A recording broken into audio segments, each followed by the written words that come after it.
you're going to make a new Google Classroom, say for a new quarter, this is a quick way that you can do that and invite all of the students from your previous classroom to invite all of them to the new classroom. And first, create the new class. So I'll create my new class and I'll call this new Q2 classroom, whatever your classroom would be.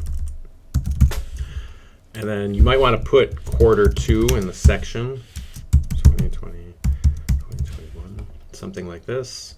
You can put the subject. All right, either way, I'm going to create. All right, so I've got my new classroom now, right? But of course, there's no students in it. So what I want to do is I'm going to go to my old classroom. So let's say I'm just going to use any of my classrooms as an example. You would go to your classroom that you used for quarter 1 because you want those exact students in there. And once I'm inside my old classroom, I'm going to go to People. And then my students, let's say this is your list of students here. You're going to click this box here at the top. That'll select all of the students in your class. I'm going to click Actions, Email. That's going to open up an email with all those students' emails inside of it already. So what you can do is just hit Control A for all, or if you're on a Mac, that would be Command A. So you're going to hit the Control CTRL button and A as an apple at the same time. And it's very small what happens there, but it highlighted all of these email addresses. So now I have them all selected. So I'm going to hit Control C for copy. Or if you're on a Mac, that would be Command C for copy. So Control and C at the exact same time. Nothing that you can really notice happens, but it copied all those email addresses. And then I'm going to go to my new class now.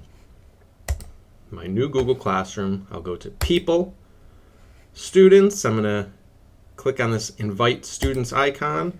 And here where it says type a name or email, I'm going to hit Control and V, as in Veronica, at the same time. So Control and V at the same time. That's Command and V if you're on a Mac. It's going to paste all of those email addresses into the invite box. You just click Add Recipients. And then you would just hit Invite, and it will invite all of those students from your previous class to your new classroom. And then they just need to accept the invitation next time they go to Google Classroom. Now, what I recommend doing after that is go back to the old classroom, the classroom that you used for quarter 1, for example. And so we'll use this for example. Go back to that old classroom with your students, and then you're going to want to remove the students from that classroom. Otherwise, the students are going to be in 2 classrooms that seemingly have the same name, and it's just going to create confusion for them.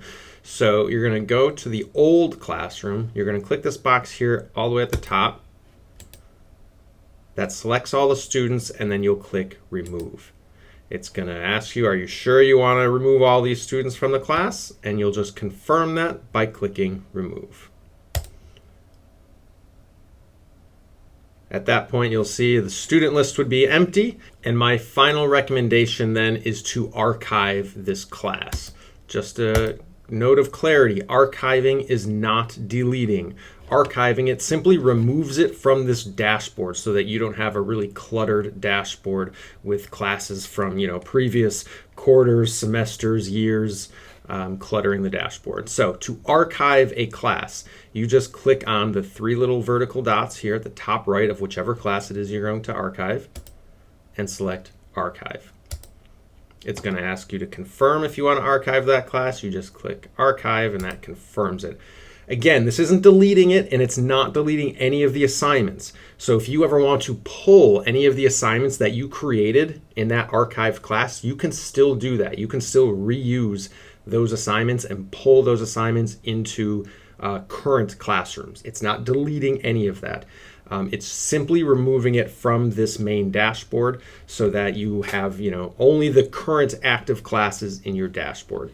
So you can still access the assignments from the previous class. And if you ever archive something by mistake, or you ever archive something and then you want to bring it back later on, you can go over here to the hamburger button here at the top left-hand corner. Scroll all the way to the bottom and you'll see archived classes, and you'll have a list of any classes that you've archived in the past. and then I could simply click on those 3 vertical dots again, and I could restore it. And that would bring it back to my dashboard if I did that. Just a quick note, if you hit delete after you've archived it, then it deletes it completely. So you typically do not want to ever do that.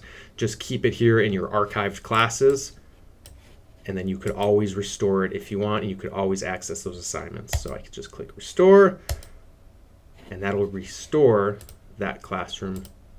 There it is, back. All right, that's it.